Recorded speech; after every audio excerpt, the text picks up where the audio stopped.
It starts with an itch and a tingle, and then it builds and expands.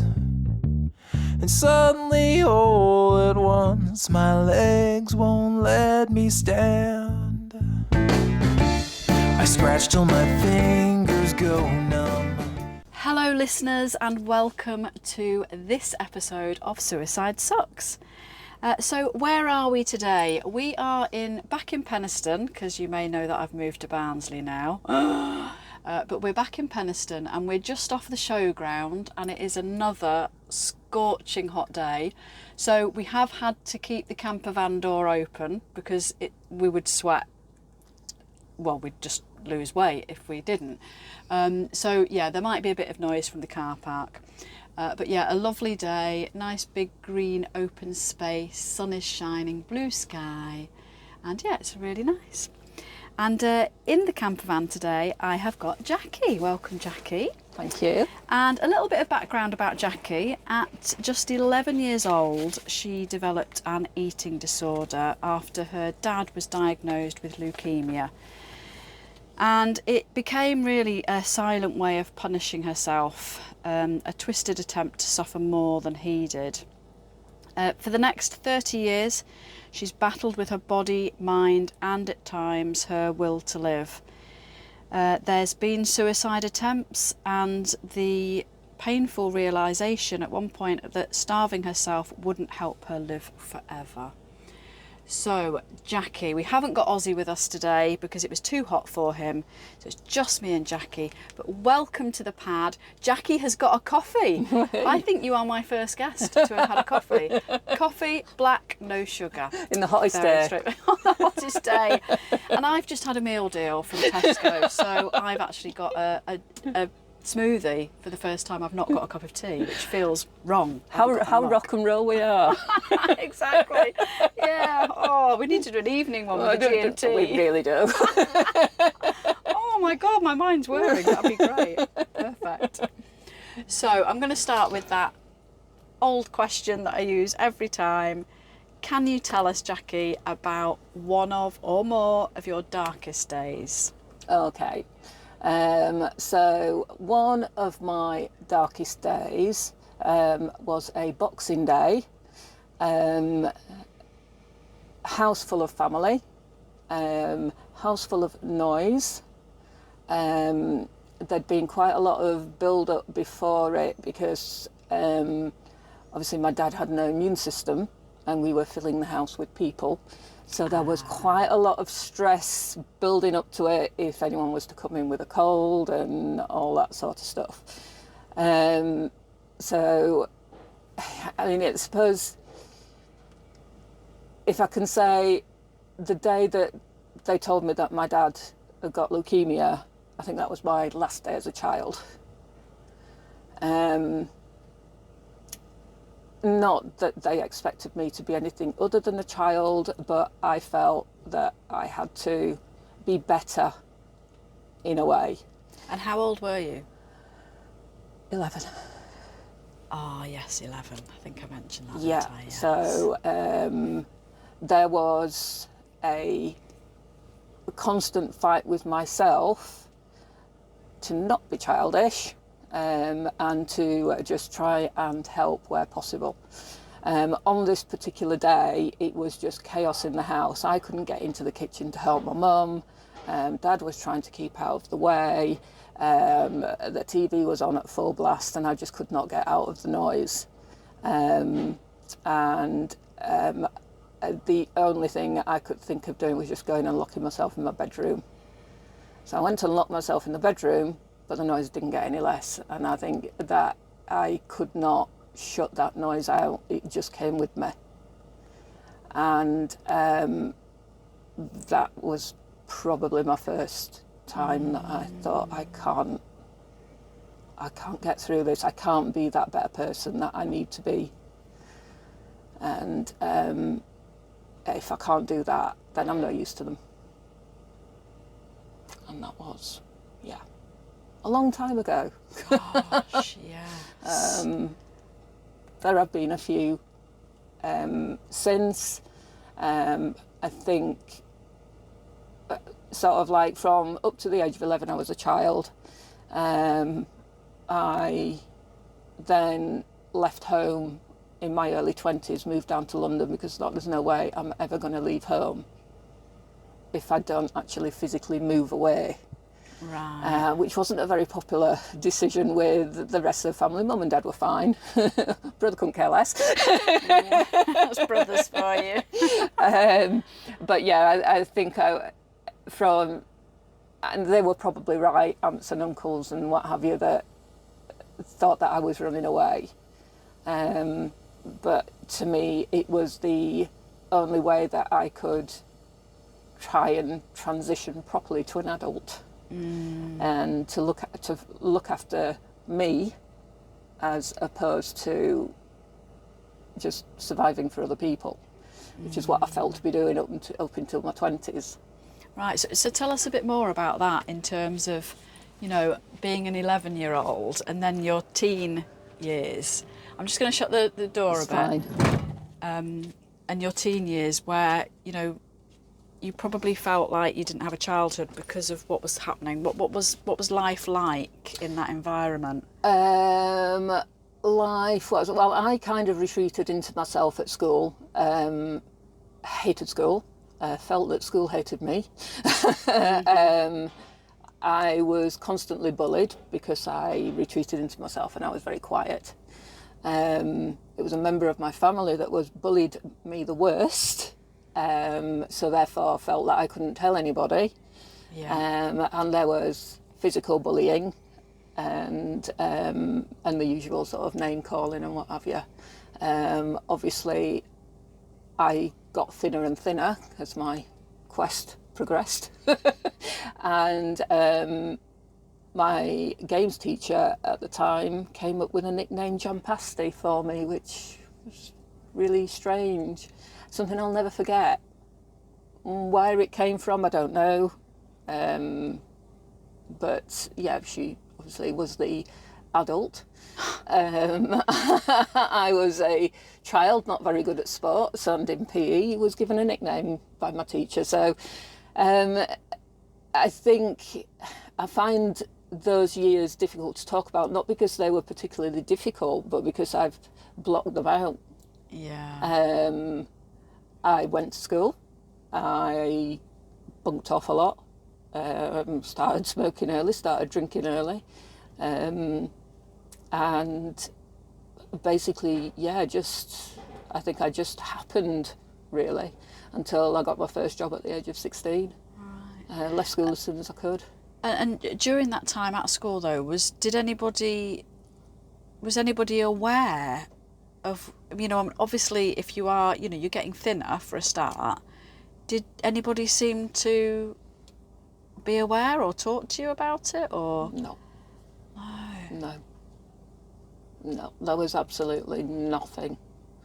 Mum did take me to the doctors at one point, and I mean, we're going back quite a while. I mean, eating disorders weren't really... Eating disorders were a lifestyle choice back then. You wanted to be thinner, so you stopped eating. Never agreed with that. I think, you know, it's one of those things. But that was the doctor's opinion, was that I just needed to eat more. But it's not that easy. Yeah. So... Was there an element of your mum worrying that you'd got leukemia as well or something, and it was... No, I don't think so. No. I don't think so, no. My mum was very focused on looking after Dad. Everything was very much about Dad, even though the day he told us, he said, we're never going to speak about it again, we're going to just carry on as if nothing's gone wrong when nothing's happened. Really? So we weren't allowed to talk about it at home, we weren't allowed to talk about it outside of home, we weren't allowed to talk about it to cousins, aunts, uncles or anything like that. I was very close to my cousins, and I don't think we ever had a conversation about it until, well, I would say until just before my dad died, to be honest. Really? He lived for 20 years with it. So it was his coping mechanism, and it was all about, the household was set up for my dad's coping mechanism, which even now I think, well, fair enough. You know what I mean? He was the one that it was really ill, and and yeah. Yeah, but 11, 12, 13, but thinking back, I mean, my brother had issues as well, so I think probably thinking back, it wasn't the best course of action. But how do you deal with something like that? He had to stay strong. He was always the breadwinner. They were quite old-fashioned like that, in that he was the man of the house kind of thing, and obviously dealt that card meant that he might not be the man of the house anymore. And he got a son that just played computer games. So it wasn't going to pass on to him, was it? So yeah, there was a lot of pressure in the house. It was, very difficult. Living, I mean, I think now we've all lived through COVID. I mean, my mum found it absolutely hilarious, COVID, because all of a sudden everybody was sanitising and being careful what they touched. It was like, well, we'd lived like that because we lived with someone that had cancer. Yeah. You had to be careful. You had to not share towels.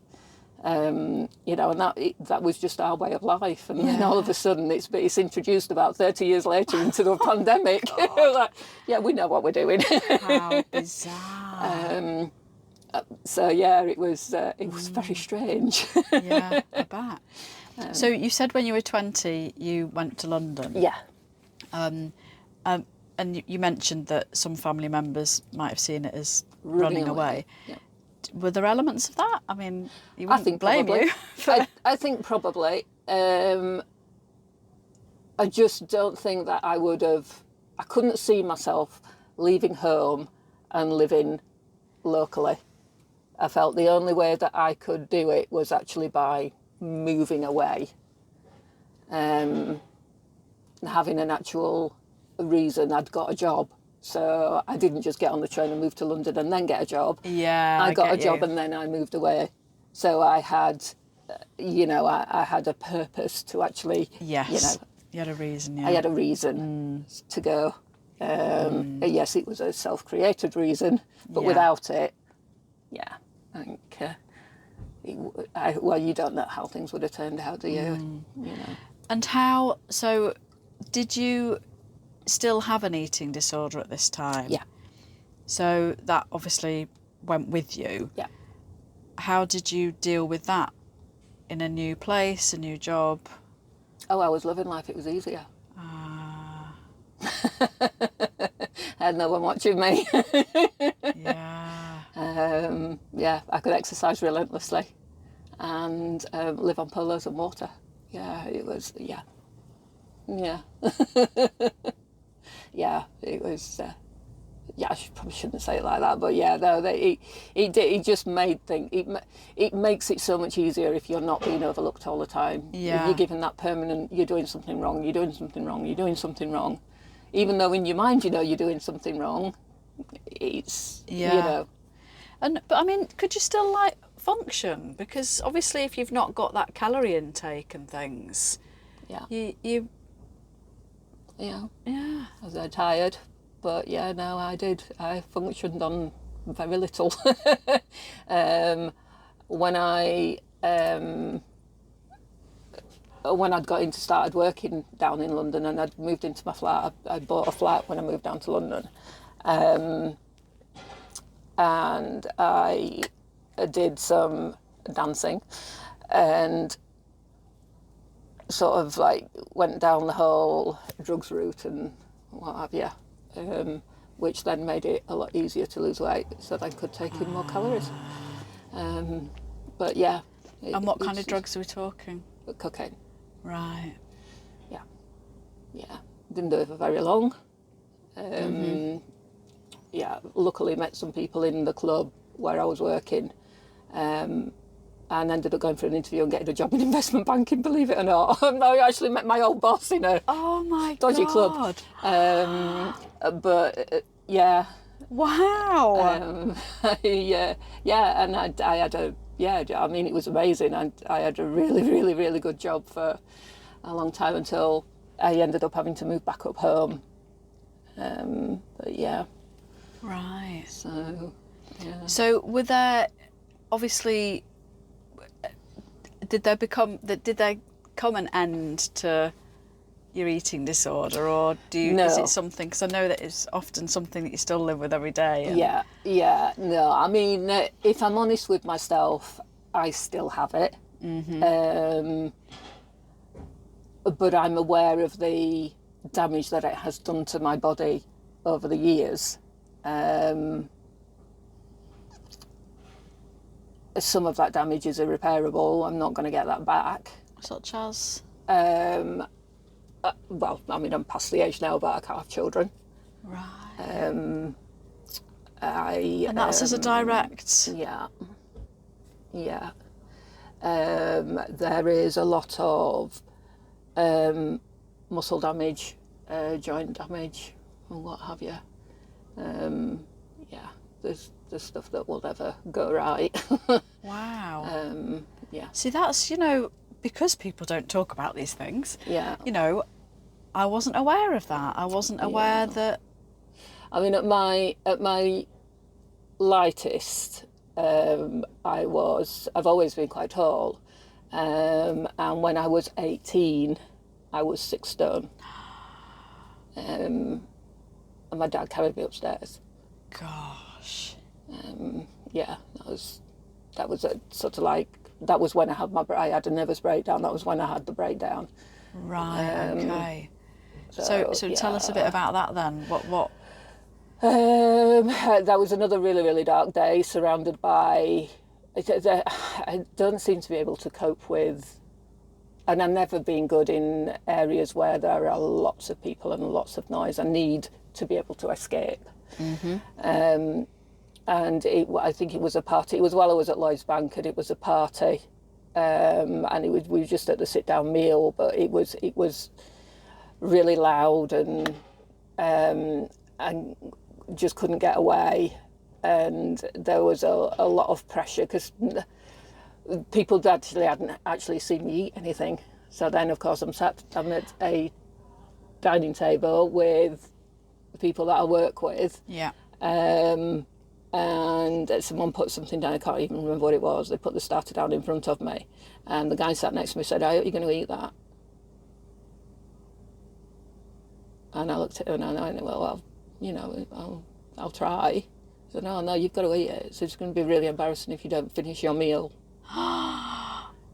And that was it. I just remember just noise in my ears. It was a really, really high-pitched noise, and I had to get out of the room. I got out of the room, and I don't remember much about it. I remember banging my head against the wall, and then the next thing, I am in a room which I now know is Leeds Hospital. Right. And I was strapped to a stretcher, as if I was a mad person. Yeah. And my mum and dad were looking down at me. And I remember my mum saying I hadn't realised how thin she'd got. And I remember that, and then I must have sort of like passed out again. And then I was off work for about 3 months. I just couldn't do anything. And yeah, that was sort of like when mum and dad realised then that there was something. Yeah, and how old were you then? 18. 18. So you're in hospital in this condition. The obvious question is, did you get some help? No, they just thought I was drunk and mad. I hadn't had a drop to drink. I didn't drink because it was extra calories. It was sparkling water was a treat. But no, they literally, yeah. And you kind of see it on films and stuff where like they've been strapped down in an asylum, and it actually felt like that. It just, yeah, she's mad. And they just said to my mum and dad, "Well, unstrap her and take her away whenever you want. Take her away." There was no follow-up or anything. There was no care given. And so what was life like at home then after that, if you just at home for 3 months or whatever?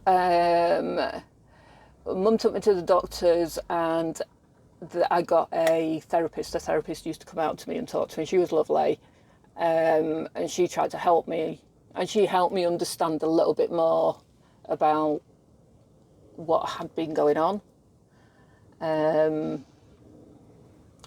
I think, my doctor took it more seriously than the hospital did. I think they just saw another strange case come through the door, and we don't really want to deal with that. But my doctor did. She was brilliant, and obviously there is a problem. She's suffering from severe depression, and she needs help. And Mum and Dad were great. Yeah. Did that feel? That must have felt quite. I can't think of the word. A relief for somebody to actually recognise and say, "You need help." Yeah, I think so. Because it had got to a point where I couldn't get myself out of it. I'd got so far. I could now see the impact it was having on Mum and Dad, and that they were upset. And they got bigger things to be worrying about, to be quite honest, about someone that had sat there and just done this to themselves. And that is how I felt. I had created this problem that I had. And that was kind of a light bulb moment in that you can't,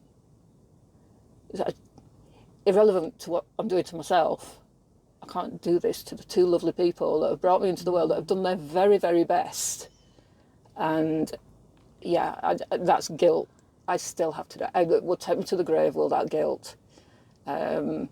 Because at the age of 11, I wanted to be a better person, and I don't think I ever achieved being a better person. But I can't. Isn't it ludicrous that you're using the words guilt to refer to something that you were trying to do, but you were in your mind you were trying to do better, almost, and it's just so sad, isn't it, that you've carried that guilt when actually you were 11 at the start, and you look at an 11-year-old now and you realise that they need looking after, and they need support and stuff. So that's, I mean, hindsight's obviously an amazing thing, but so obviously brilliant that you got to speak to a therapist. And well, it obviously didn't completely, magic everything away, because it still went with you, didn't it, when you went down to London and things. But that understanding and seeing that you were hurting others, I suppose, was your kind of, like you said, light bulb moment to. But so what did that look like after that light bulb moment? It's like you said, it's not like you can just eat more, I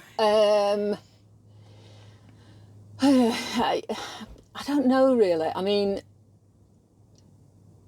I did a lot of things when I moved down to London to try and sort of build up my strength, sort of joined a gym, so did try and improve my health while I was down in London, because I still needed that control. It had become less about it had become less about stopping eating and wanting to die, to more about having something that I needed to control. And that is the other side of anorexia, is the OCD, the control freak thing. I could live on my own, which I ended up not doing for very long, but I lived on my own. I could control that I could just eat enough to survive, that I could get stronger, And I think me feeling like I was controlling it made me feel better. Yeah. I wasn't, I mean, it always controls you, you never control it. It controls me now, but I seem to go through stages of being able to accept it's controlling me to getting depressed that it's controlling me again. But yeah, it's like we said at the beginning, it's not ever something that's ever going to leave me. It will still be there, you know, And a little friend. For the listeners, how old are you now? I am 53. 53. Yeah. So yeah, it's it's a long time to be battling with something, really. Yeah. Isn't it? Yeah. And so you mentioned that you came back from London. Yeah. Why did you go back home? So basically, I got married while I was down in London. My first husband. I don't know why I married him, to be honest, because on my wedding day I thought, this is such a big mistake, but he was nice enough, but he was very controlling. And I wonder now, thinking back, if I did that to give myself a break, because he was going to control it. One of the first things he said to me was, you shouldn't wear that, you look fat in that. And instead of me taking that as a negative, I took it as oh, right, let's get down the gym then. And that was kind of, I mean, we were together for 5 years. Right. But yeah, it was sort of like at the end of that, there were changes happening at work, voluntary redundancies. I was on the redundancy team. I'd had my life threatened a couple of times from people that had wanted to find out what the redundancy list was and whose names were on it. You'd had your life threatened? Yeah, because they needed to know whether they were on the redundancy list or not. So I had a knife to my throat and... What? Yeah. Yeah. Yeah. Because somebody wants a name on a list? Yeah. Yeah. Oh my word. Yeah. That's ridiculous. Yeah. So there was a bit of I kind of we actually got through that stage. Me and my boss, we got through it, and I just said to it, because my dad was getting to the point where he didn't have long left. Right. And I was like, well, you know, if I was to take redundancy, you know, I could move up home. My marriage had ended, and you know, a fresh start back up north, possibly. With my marriage ending, I couldn't afford to stay where I was living, because we'd moved to Hertfordshire. I couldn't afford to stay there. Just my salary, even though it was a good salary, I needed his as well. Yeah. So it was kind of, well, what do I do? Then, you know, I'd sort of been home a couple of times. Dad wasn't getting any better, as he wouldn't, because he was, you know, we were 20 years down the line by then. And I thought, you know what, I'll speak to Steve, my boss, and just see if there's something that we could do. So he agreed that he'd put me on the redundancy. That dreaded bloody redundancy list. Excuse my French. He put me on the redundancy list, and then he said, "What we'll do is I'll find a house that you can buy, that you want to live in, and I'll give you a redundancy package that will give you a bit of a salary, and will cover the cost of the house."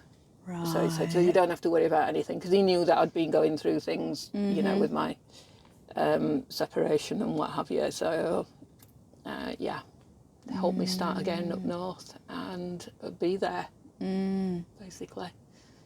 And it's the best thing I ever did. And in that transition, I met Sean. And,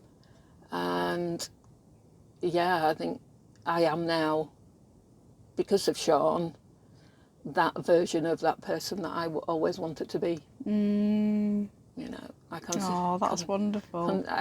to consider myself now as a nice person. I'm not a bad person to know. Yeah. But yeah, I mean, it's taken, I mean, we've been married 20 years, so we've been together about 22 years. So yeah, I was in my 30s. Right. So yeah.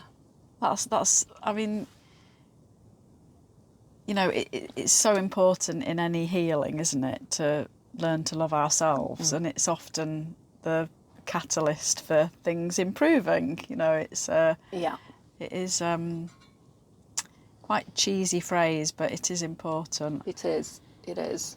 And even though I've been through all that, if anyone was to ask me to do it all again, I think I'd be that scared of saying I don't want to change the history of anything because of where I am now. It could have altered everything that's happened to be now being where I am and meeting Sean and being happy, and you know, and sort Exactly. of like, It's like take one of the bits out and it might not have all come together exactly. at the end. Yeah, sort of liking myself, and yeah, I just didn't think was ever possible. Yeah. But yeah.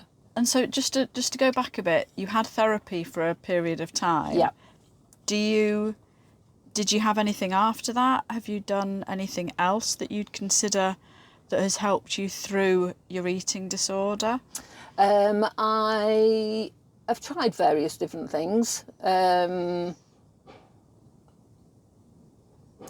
I wouldn't say that I'd stuck to anything. Like, I mean, she was kind of not forced on me. Well, she was, because it was national health, and you know, I will come to you on this day, and this, you know, and you will be there.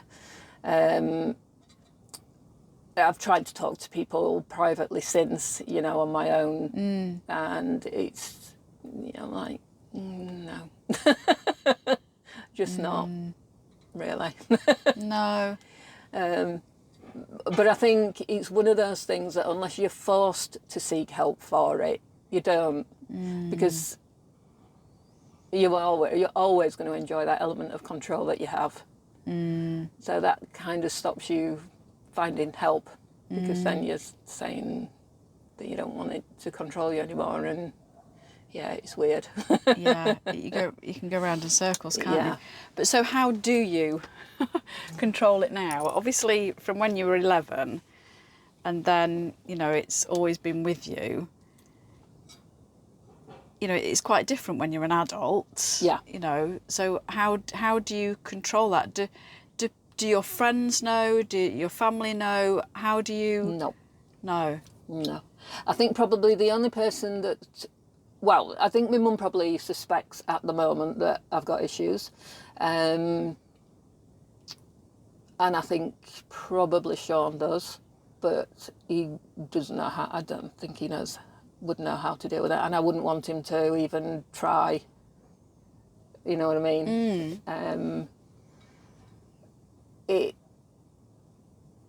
Which I think is difficult. I'm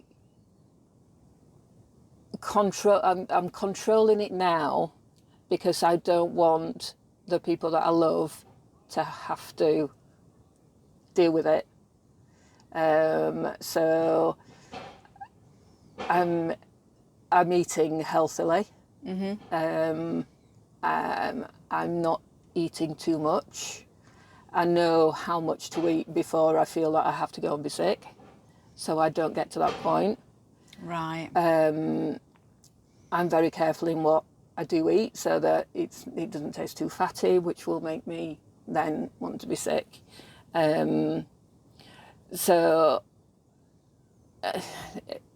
is it being sensible? Is it being controlling? I don't know. I am fighting being anorexic again. I know that. But I don't want to be anorexic again. It's so I'm just trying to sort of find the balance at the moment. I mean, you know that I'm doing a lot of walking. Yeah. And probably to a lot of people a ridiculous amount of walking. But that then is then allowing me to have a muffin. Yeah. You know, I know it's going to sound really strange to people, but no, I don't think it'll. I don't think it will sound strange to people, because, you know, I think that especially for women, I believe that there are a hell of a lot more females that have had, at some point in their life, moments where they felt the same. Yeah. But potentially, you know, it's just not hooked on almost. It's, Yep. you know, do you get what I'm saying? Because, you know, I definitely in my teens had times where it felt like an easy option, Yeah. you know, when, especially when, you know, I mean, it's even worse now, isn't it? When the menopause hits. Sorry, So- listeners, but yeah, No. the menopause is here. I know exactly. But I think that in particular, I mean, I'm not ruling men out of this at all by any means, because I know that there are men that suffer from both bulimia and anorexia. But obviously I'm female, so I can talk from that perspective. But I think that there will be a hell of a lot of listeners that will resonate with that feeling, and also that control when you've got no control over something else. Yes. Yeah. And yeah, I do think that a lot of people will resonate with that. I think it's quite. I mean, I don't know what support there is out there. You know, like you're coping with this and managing this entirely on your own, by the sounds of it. And I'm actually unaware of if there even is support around, you know, like as in physical meet-up support groups. Yeah. Or obviously these things aren't for everyone anyway, but, you know, I know of one that there's an online one. Actually, I do know, because Sammy, who I interviewed before, she was bulimic, and she got support from, I want to say Best, and it stands, Beat. That's it, it's Beat. Beat have been brilliant. I've written a couple of things for Beat, actually. All right. Yeah. Yeah. Beat have been brilliant. They She have. also said that they were amazing. they're- Because yeah. obviously, you know, for listeners, Yeah. it's like, I don't want anybody listening to go away thinking, oh, I've got to manage this on my own. Yeah. You know, because there are things out there. Yeah. So Beat, I forget what it stands for now, but it is online, and I'll put the link on Yeah. with this as well. Yeah. And there's also there's various Facebook groups There are. that can offer support as There well. are. Yeah. Yeah. Because I think it's important for people to realise that they're not on their own, and that there are other people Yeah. having the same struggles. I think what I found quite helpful as well over the years is speaking to other people that have been anorexic, that have had an eating disorder, bulimia. I found that very helpful, sort of, especially if they're at your stage where you've had it, you got it because you just didn't want to exist anymore, and it seemed like an easy option. Turns out it's the hardest way to go, but yeah. And then to people that still know that it's in the background, but are quite open to talk about it. And yeah, you know, I find that easier to talk to someone that's sort of like been there. Yeah. And there are a lot of people at my stage that have got into the menopause years and found this demon that they'd managed to put away in a cupboard is now back. Right. Because menopause, I've got fibromyalgia, it's made that worse. It's made losing weight worse. It's made just functioning worse as a general thing. And there's a lot of us. And I'm in a couple of Facebook groups as well. All right. And there's a lot of like the fibromyalgia Facebook groups, and you can see there's a lot of sort of like cross interaction, whereas, you know, we've got some eating disorder people on there that are now in the menopause that have got fibro, Fibro has never been connected back to having an eating disorder. I just want to make that clear. But you do find that there are a lot of people that have had an eating disorder that now have things like fibro. That's interesting. And struggle with joints and things and pain, nerve pain. There's a lot of nerve pain. Nerve pain is something that I had when I was 6 stone. Right. There are similarities, but that's just my experience on, the parallels between the two. But that's interesting, isn't it? Has that been researched? And I'm not aware of any research that's been done, but I know there's quite a few of us that have said, it's a little bit odd, that no such thing as a coincidence. There's sort of like parallels with, and a lot of people that do have it, and like MS and stuff like that. But nothing's actually been proven. I mean, osteoporosis is the main one that you get when you've had an eating disorder, because obviously you've nutrients in your bone and all that sort of stuff. You don't get anything. Right. Living on polos and water and sparkling water for a treat, apparently. No. And just how does it impact then your socialising? I hate it. So do you just avoid it?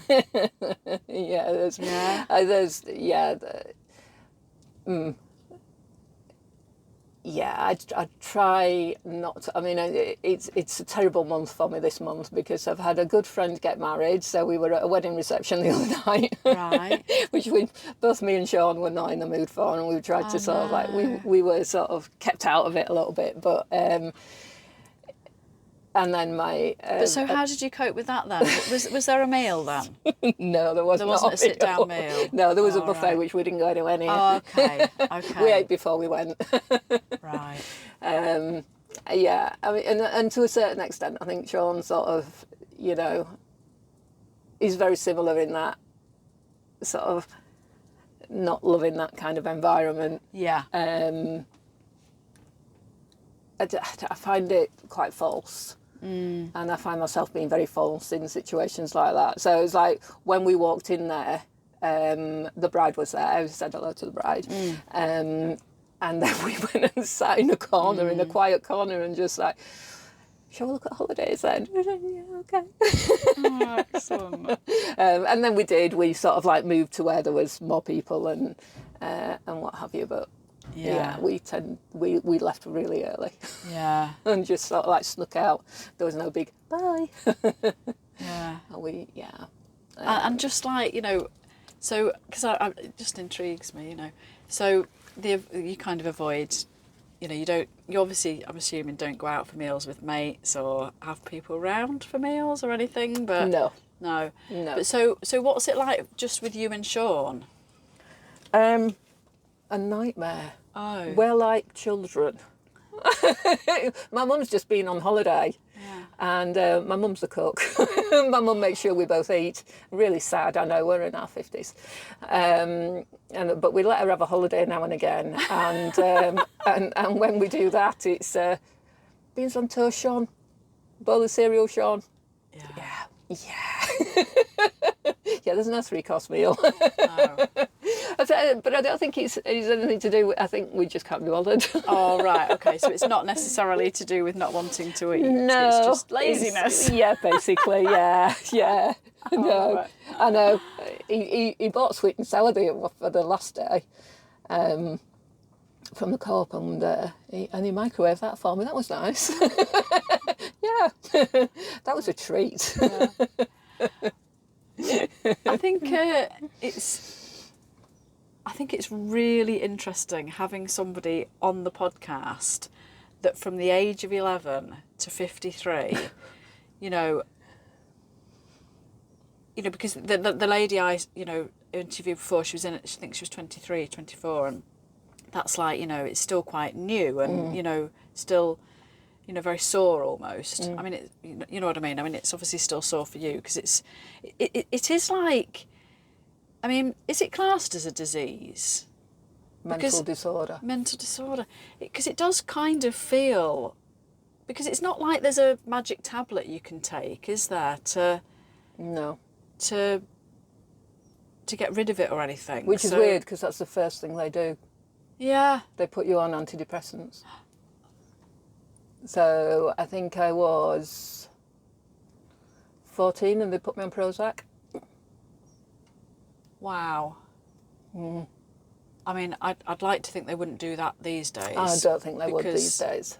But back then, yeah. But the problem is I'm not on Prozac, but I'm still on an antidepressant now. Yeah. And that is like 40 years of... Does that work for you, though? I don't know whether it's a psychological thing that, or whether it does, to be honest. One of the things that I've never got rid of, and I don't know what causes it or anything, is anger. I have a lot of anger, and it's never at anybody else. I think I'm just permanently angry with myself. I just permanently feel like I'm failing. Still now, there are things that I feel like I'm failing at, and it makes me angry. That angry and anxiety gets uncontrollable, and one of the reasons why I'm on the tablet that I'm on now is because that keeps it capped. Right. I'm not a danger to anybody. No. You know, I mean, Sean will tell you, you know, that there are times when he's like, really want to speak to her, I don't know what the reaction's going to be. And that's unfair. No partner, husband, or anybody living with you should have to feel like that. They shouldn't be stepping around you on eggshells in case you explode. But yeah, I can't think of... That's the only thing that I can't think I could get any help for, because I can't explain it. So honestly, this week, if there was a key word for this week, it's anger. yeah, I did a podcast yesterday where I was being interviewed and all we spoke about was anger. Then I did another one last night and we were talking about the loss of a loved one to suicide, and it was all about anger. It's like most people have got so much anger that we don't know how to process. no, And a lot of the time that finds its way into our body. You know, and it's, yeah. I don't know what the answer is, but, you know, certainly a lot of people I've spoken to talk about, you know, that kind of whole meditative... I mean, I don't know if you meditate and things to try and get to the root cause of what the anger's about. But I mean, sometimes I don't think you ever get to the root cause because there's just an overwhelm in certain situations that cause those emotions. especially after 50 years. Well, yeah. 50 years of anger. You are, and I want to... This is where we're going to end, because you are an amazing, functioning adult, and, you know, you are... I mean, we've said there's no magic cure, but you are coping, you are managing it, and you are here to share your story about that, and the fact that you're in control. And yes, menopause, that's a whole new thing. God, there needs to be a podcast just on menopause, I think, and eating disorders, to be honest. And a punch bag. And a punch bag, yes. I've recently been thinking about doing some axe throwing, actually. I love the idea of that, but it would have to be like no one around, so that you could just go, rah! And in fact, have you seen those things where people go into the woods with sticks? No. And they scream and shout. And yes, it's mainly women. Screaming and shouting, like literally nothing's held back. Yeah. And they're whipping trees and getting their anger out. I like it. I can see that in Penistone, a little group. Can you imagine? Yeah. I love the idea of it, though. I think we all need to do more of that. Jacqui, tell us a little bit about, you know, that you kind of wanted to starve yourself to end your life. Yeah. You didn't. Yep. You're still here. And yeah, and I am so pleased that I am here. Now the roles have reversed. I've got my mum, who obviously we've lost my dad, but my mum is still here, and we're like best friends, me and my mum. You know, I couldn't imagine life without her. But she is at an age where, you know, she needs support. We've moved her into the house, and I'm just feel like I am finally giving her something back. She's been through an awful lot with me, and it's nice to be able to say thank you, Mum. You know, and I hope that I am doing my bit now for her when she needs me most. I wouldn't want her last years to be a trial for her. I want it, you know, she deserves to be able to live without any hassles and stresses and strains that I've caused her over the years. Sorry, Mum. Oh, that's lovely. But yeah, and you know, like you said, if you'd have succeeded in starving yourself to death, then you wouldn't have been here to do that. No. So thank you. Thank you for sharing. You're welcome. Jacqui, thank you so much. Thank you for having me. For being in still quite a hot camper van. I'm sweating. I really appreciate you sharing your story, and as I say, it's definitely going to resonate with people, so thank you. No, thank you. Thank you. It starts with an itch and a tingle, and then it builds and expands. And suddenly, all at once, my legs won't let me stand. I scratch till my fingers go numb.